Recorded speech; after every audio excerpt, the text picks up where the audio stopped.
President Trump said Thursday that civilian employees working for the federal government won't get pay raises next year to save money as the federal budget deficit continues to skyrocket on his watch. In light of our nation's fiscal situation, federal employee pay must be performance-based and aligns strategically toward recruiting, retaining, and rewarding high-performing federal employees and those with critical skill sets, Trump wrote in a letter to House Speaker Paul Ryan. A 2.1% across-the-board increase was scheduled to go into effect in January.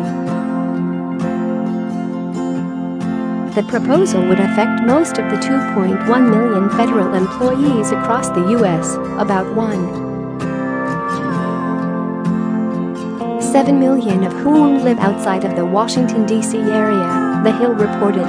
Members of the military will still receive a promise to 6% pay increase. The move comes as the federal government has been running up huge deficits since Trump took office, fueled largely by corporate tax cuts and increased by partisan spending bills. The government ran a monthly budget deficit of $77 billion in July, up 79% over the same month in 2017, MarketWatch reported.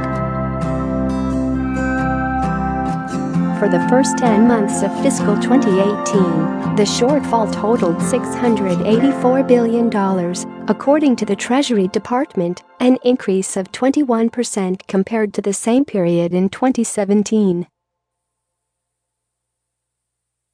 The government is getting less money from both corporations and individuals in the wake of the GOP tax cuts, which Trump and lawmakers insisted at the time would pay for themselves.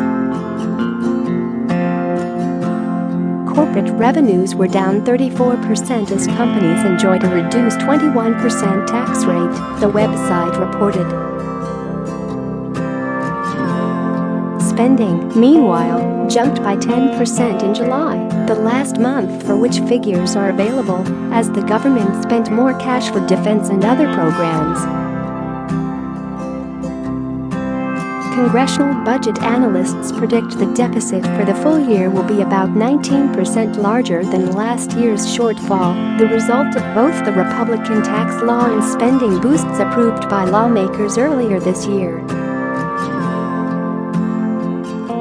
The Congressional Budget Office predicted trillion-dollar deficits will return in 2020, contradicting Trump's claims on the campaign trail that he would cut the deficit and balance the country's budget.